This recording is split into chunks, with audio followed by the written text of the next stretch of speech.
बार बेटी के लिए जोरदार ताली बजाकर। दिव्यांग होने के बाद भी उसकी ललकता, उसका भाव शिव भक्ति की एक ललकता, भगवान शंकर के पावन चरणारविंद का एक सुख प्राप्त। फिर कहूं मैं आपका विश्वास, एक मानव का कोई भरोसा, एक जीव का भरोसा हो सकता है कि पपिया स्वाति नक्षत्र का जल पी लेता है, शेर शिकार कर कर भोजन करता है और हंस मोती को चुग लेता है, पर मनुष्य का कोई भरोसा नहीं, इसको जो मिल जाए वो भक्षण करने के लिए तैयार हो जाता है। यहाँ तक कब किसके साथ में क्या कर्म करे उसका कोई ठिकाना नहीं पड़ता। इसलिए शिव महापुराण की कथा कहती है कि मानव से ज्यादा मेरे महादेव पर भरोसा रखना प्रारंभ करो, वो जीवन भर साथ, जीवन भर। दुनिया साथ भले छोड़ दे पर परमात्मा साथ नहीं छोड़ता, परमात्मा कभी साथ नहीं छोड़ेगा। वो अंतिम समय तक, अंतिम बिंदु तक हमारे साथ में रहता है, अंतिम क्षण तक।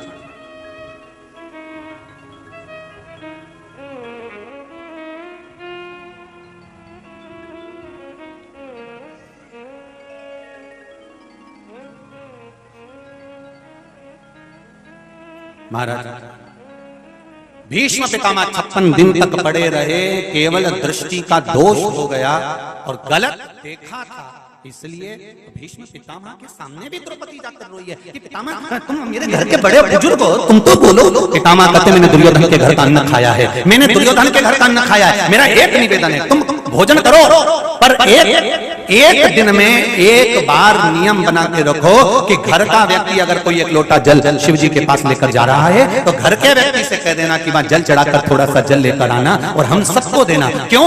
आचमन करने से अगर शरीर में कुछ गलत चले भी गया होगा तो उसका बुद्धि पर कोई प्रभाव नहीं पड़े, मेरा महादेव संभाल ले और मेरा चित्त अच्छा है, मेरा चित्त श्रेष्ठ।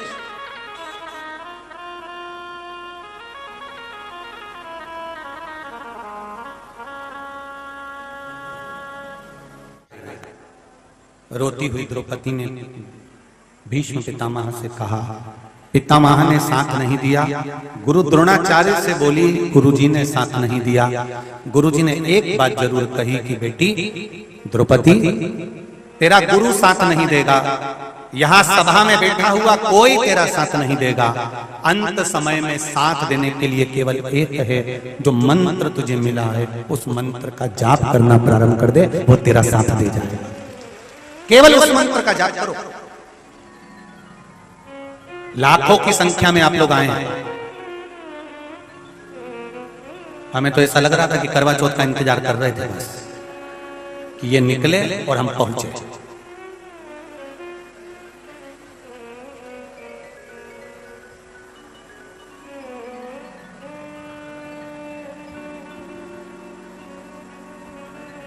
कल कोई बता रहे थे कि गुरुदेव यहाँ पर काशी के अंदर कोई होटल, कोई धर्मशाला, कोई मठ, कोई मंदिर खाली नहीं, इतने लोग पूरी होटलों में, पूरे मठ मंदिर में भरे हुए हैं, रुके हुए हैं। ये काशी का, ये काशी का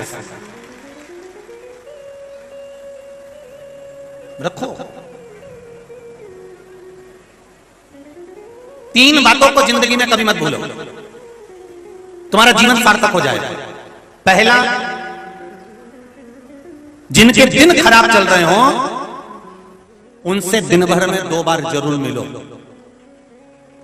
दुनिया क्या करती है, जिनके दिन खराब हो जाते हैं, जिनका समय खराब चालू हो जाता है, दुनिया उनसे जम के बोलो जरा दूर हटती है। पर जिनके दिन खराब चल रहे हो उनसे दिन में कितनी बार मिलो? जम के बोलो जरा, 2 बार मिलो। जिनका स्वास्थ्य खराब चल रहा हो उनसे 3 बार मिलो। कितनी बार मिलो? 3 बार मिलो। और जब माता पिता का अंतिम समय चल रहा हो तो माता पिता के पलंग के पास 24 घंटे रहो। 24 घंटे माता पिता की सेवा में हर पल खड़े। ये सीखना है हमको द्रौपदी के चरित्र से। द्रौपदी का समय खराब आया, द्रौपदी का चिर खींचा जा रहा था, सारा परिवार वहीं पर था, पर कोई उससे पूछने वाला नहीं था कि द्रौपदी तुझे दुख हो रहा होगा, तकलीफ हो रही होगी, कष्ट हो रहा होगा, तेरा चीर खींचा जाना, एक ने भी नहीं कहा।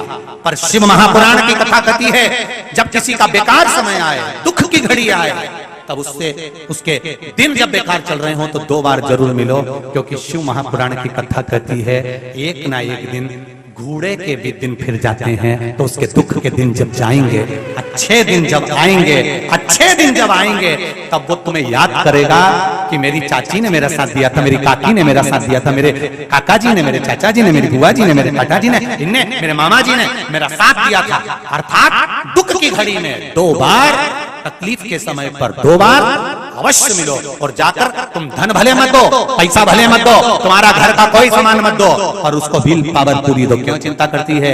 1 लोटा जल तो चढ़ा, शिव जी का भजन तो कर, शंकर जी को 1 लोटा जल चढ़ाना तो चालू कर, आज नहीं तो कल, कल नहीं तो परसों, 1 साल में नहीं तो 2 साल में, 3 साल में विश्वनाथ हाथ तो पकड़ेगा। क्यों चिंता करती है? पकड़ उसको। ये इतना बड़ा पत्र लिखा है किसने? देखिए,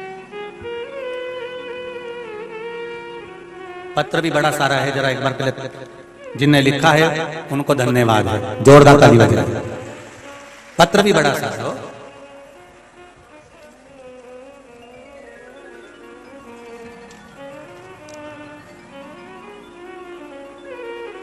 मैं काशी नगरी की ही रहने वाली हूं, भवानीपुर है मेरा नाम। विजय लक्ष्मी मिश्रा, पति अवधेश मिश्रा। गुरुजी, मैं महादेव की महिमा का क्या बखान करूं? कहीं बैठी हो तो हाथ जरूर हिलाइएगा, जहां भी बैठी हो। महाराज, बचपन बाबा देवादिदेव महादेव के चरणों में निकला है गुरुजी। 2021 में मुझे और मेरे परिवार को सबसे ज्यादा मेरी बच्ची को बहुत तकलीफ हुई, मेरी बेटी को बहुत कष्ट हुआ, जिसको मैं बता नहीं सकती, बस बाबा से कह सकती हूँ और आप समझ सकते हैं। मेरी बच्ची के साथ कुछ ऐसी घटना घट गई जिससे सब भगवान से विश्वास उठ गया था। मेरे देवर रमेश जी मिश्रा जी ने आपकी कथा सुनी और बोला कि भाभी आप शिव जी की कथा को सुनना चालू करो तो मन में अच्छा लगेगा, और बेटी से भी कहो। फिर भी हमारा विश्वास नहीं जागा, हमारा भरोसा। आप ही आए, दोनों हाथ हिला दो, श्री शिवाय नमस्ते। तो भी विश्वास जागृत नहीं हुआ गुरुदेव, क्योंकि भगवान पे से पूर्ण भरोसा उठ गया था, कोई मन में भाव भी नहीं। मेरे देवर ने कहा तो भी हमने कथा नहीं सुनी। एक बार टीवी का रिमोट हाथ में था और चैनल घुमा रही थी, चैनल बदलते समय मुझे आपकी कथा मिली और मैंने थोड़ी कथा सुनी तो मुझे बहुत अच्छी लगी। ऐसा लगा आप मेरी ही कहानी बता रहे हैं। फिर मैंने अपनी बच्ची को कथा सुनने के लिए कहा, जो बहुत ज्यादा डिप्रेशन में थी, टेंशन में थी और बहुत कष्ट में थी। मेरी बच्ची के ने कहा, माँ मैं नहीं सुनूंगी। तब मैंने टीवी की आवाज तेज कर दी, जिससे मेरी बेटी के कानों में ये आवाज पहुंचना चालू हो जाए। मैंने जैसे ही आवाज तेज करी, गुरुजी महादेव की कृपा से मेरी बच्ची का हृदय और श्रवण दोनों ही महादेव की कथा में लगने लगा। मेरी बेटी जो रात भर दिन भर रोती रहती थी, डिप्रेशन में रहती थी, बाबा की कृपा से गुरुदेव अब उसका चित्त कथा में लगने लगा। आज मैं खुश हूं कि मेरी बेटी और मैं, हम दोनों कथा में आए हैं और बाबा ने हमको संभाल लिया। मेरे बाबा ने ऐसा संभाला गुरुदेव कि अब मेरी बेटी शिव पूजन में, भजन में लग गई। मैं क्या पर बखान करूं, मेरा बेटा सारी परीक्षा दे चुका था, 1-2 नंबर से रह जाता था, हर बार चूक जाता था। मैंने मोबाइल में काली मिर्च और दूध वाला उपाय आपका देखा, जो कि 2021 में दिसंबर के महीने में करा। एसएससी जीडी का पेपर दिया और बाबा की कृपा से मेडिकल और फिजिकल में भी उसका हो गया और परीक्षा में भी पास हो गया। अब केवल उसका सिलेक्शन हो गया है और ज्वाइनिंग लेटर आने वाला है। मैं बाबा को धूप लगाने के लिए आई हूँ, इसी वाराणसी की रहने वाली हूँ। प्रणाम करता हूँ। बैठिए बाबू। श्री शिवाय नमस्ते। दुनिया से हार गया, पर देव अधिदेव महादेव के चरणों में अवश्य अवश्य पहुंचिए बाबा के चरणों। महाराज, जब दुख की घड़ी हो, कष्ट की घड़ी हो, किसी के साथ में अगर कुछ दुख आया है तो शिव महापुराण की कथा कहती है उससे कितनी बार मिलना।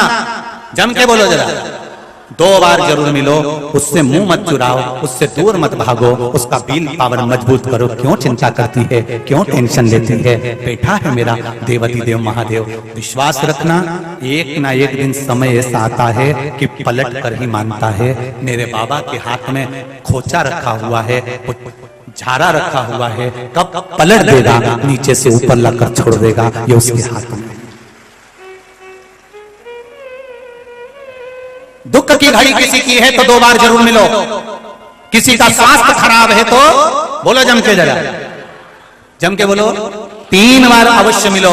और जब माता पिता का अंत समय है, प्राण छूटने का समय आ गया है, लग रहा है कि अब इनका शरीर साथ नहीं दे रहा, इनको अब किसी की जरूरत नहीं, केवल दुआ की जरूरत है, और अब डॉक्टर ने भी हाथ छोड़ दिए हैं, तब माता पिता की सेवा में 24 घंटे लग जाओ। क्यों?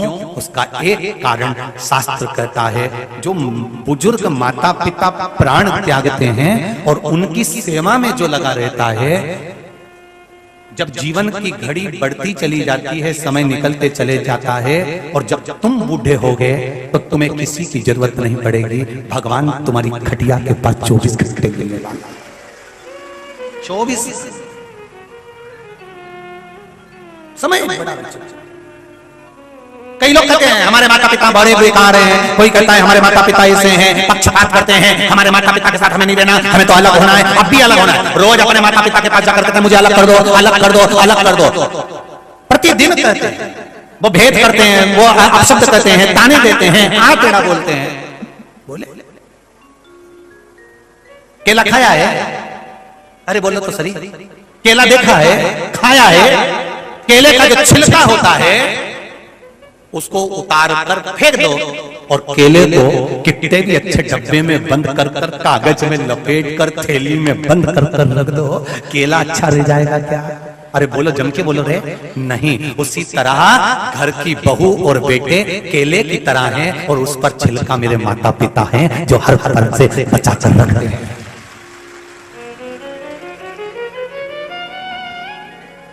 छिलका काला हो गया, छिलका बेकार हो गया, पर केला अंदर से बेकार नहीं हुआ। माता पिता भी बूढ़े हो गए, बुजुर्ग हो गए, शरीर बेकार हो गया, बोलने की आदत हो गई, सुनना नहीं पड़ता, आंखों से देखना नहीं पड़ता, जरा जरा सी देर में माता पिता चिल्ला देते हैं और बहू और बेटों को गुस्सा आ जाता है। समझो कि ये छिलका बेकार क्यों हुआ?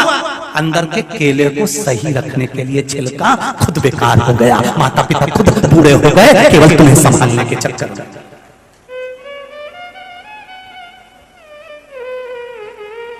केवल तुम्हें संभालने के चक्कर में माता पिता बूढ़े हो गए, छिलका बेकार हो गया, छिलका खराब हो गया। कोई केले से पूछे तो सही छिलके से कि तू क्यों खराब हो गया? छिलका कहता है मुझे भंडार गृह में दबा कर रखा था, इसलिए कि मैं अंदर के जितने जीव हैं इनको पका सकूं, पर छिलका कहता है मैं जब तक हूं काला पड़ जाऊंगा, बेकार हो जाऊंगा। जिंदा है माता पिता जब तक अपने बच्चों को आंच नहीं आने देते, और जब माता पिता चले जाते हैं तब गति क्या होती है, ये तो वही गति वही।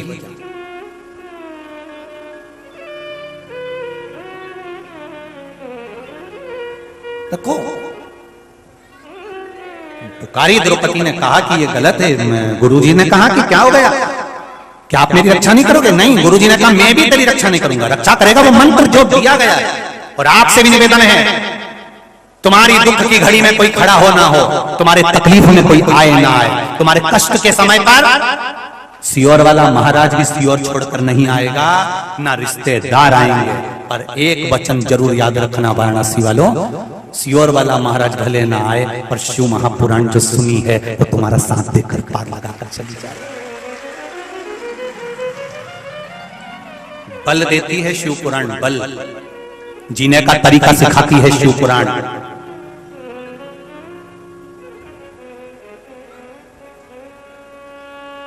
जीने का तरीका सिखाती है शिव पुराण, बल प्रदान करती है शिव पुराण।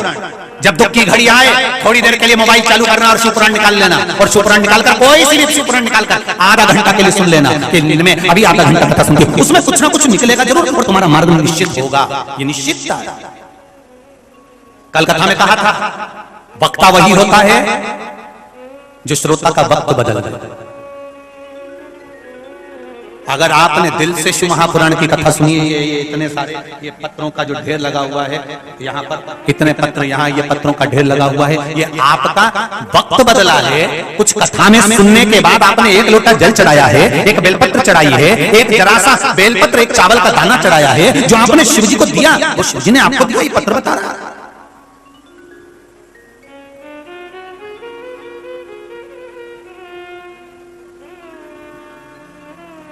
ये पत्र निश्चित कर रहा है आपका विश्वास शिव बढ़ा रहा है। महाराज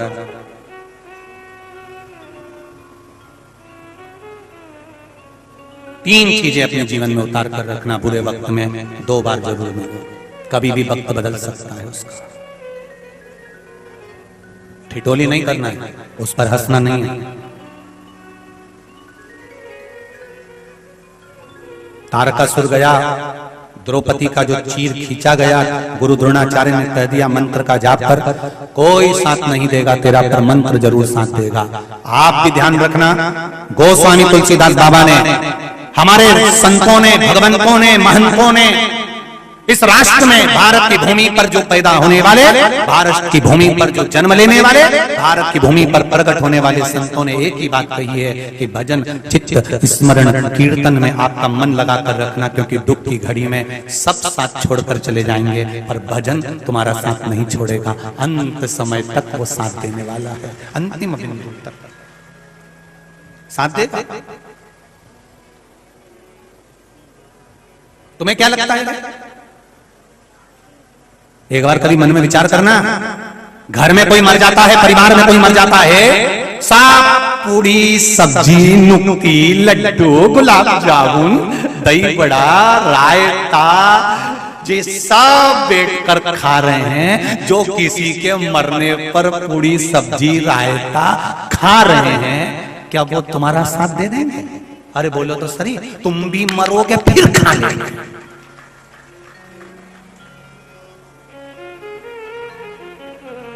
किसी के मरने पर जब पूरी सब्जी, नुक्ती, रायता खा रहे हैं, वो तुम्हारा साथ नहीं देंगे।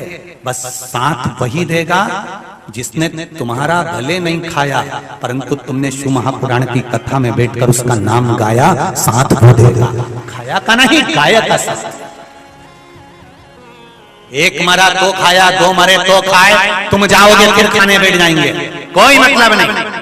कभी किसी ने आकर, किसी रिश्तेदार ने, मैं तो कहूंगा यहाँ पर उन्होंने, वो बहन ने लिखा है कि मेरे देवर ने आकर कहा कि शिव महापुराण की कथा आ रही है, भाभी सुनो तो सही, बेटी को भी सुनाओ, रोना बंद करेगी, उसको कथा सुनाओ, उसके जीवन में दुख आया वो निपटेगा, आप उस कथा तो सुनो, मन हल्का होगा, भाभी उसको भी कथा सुनाओ। ऐसे देवर होना चाहिए, ऐसी देवरानी होना चाहिए, ऐसे जेठ जेठानी होना चाहिए, ऐसी ननद नंदोई होना चाहिए, ऐसी बेटी और दामाद होना चाहिए, ऐसे बेटा और बहू होना चाहिए, ऐसे माता पिता, ऐसे सास ससुर होना चाहिए, जो अपने परिवार वालों से कहें कि शिव महापुराण की कथा आ रही है, थोड़ी देर बैठ के सुनो, हमारा जीवन तर जाएगा। ऐसा परिवार का सदस्य होना चाहिए। परिवार वालों ने, वो देवर ने ये नहीं कहा कि बेटी को एक काम करो कि घुमा कर लिया, थोड़ा मन हल्का हो जाएगा, टीवी दिखा लो, फिल्म दिखा लो, मन हल्का हो जाएगा। नहीं, उसने कहा शिव महापुराण की कथा आ रही है, थोड़ी देर बैठकर सुनो। और एक हम, थोड़ा सा भी जीवड़े में दुख हुआ, थोड़ी सी तकलीफ आई, थोड़ा सा कष्ट आया, पत्नी को गाड़ी पे बिठाया, चल थोड़ी देर फिल्म देख लेंगे, मन हल्का हो जाएगा। अम्मा कौन सा मन हल्का हुआ? मूंगफली खाया, आधा घंटा टाइम बर्बाद करा, घर पे आके बैठ गया, और आज मेरा मन अच्छा नहीं है, तो मालूम पड़े मदिरा की दुकान पर पहुंच गया। क्यों रे? मन बेकार था तो मदिरा पीना थी कि शिव महापुराण पीना थी?